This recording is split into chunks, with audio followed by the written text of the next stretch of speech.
योगाचे महत्त्व. 1. योग शरीर, मन आणि आत्मा यांचा समन्वय साधतो. 2. नियमित योगामुळे शरीर तंदुरुस्त राहते. 3.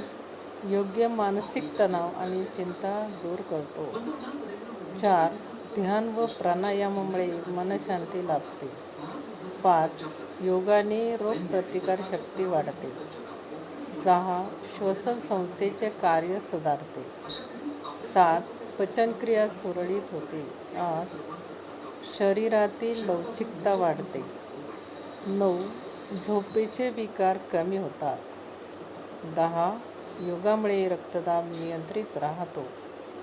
11. लठ्ठपणा कमी करण्यास मदत होते. 12. ध्यानामुळे एकाग्रता वाढली जाते. धन्यवाद.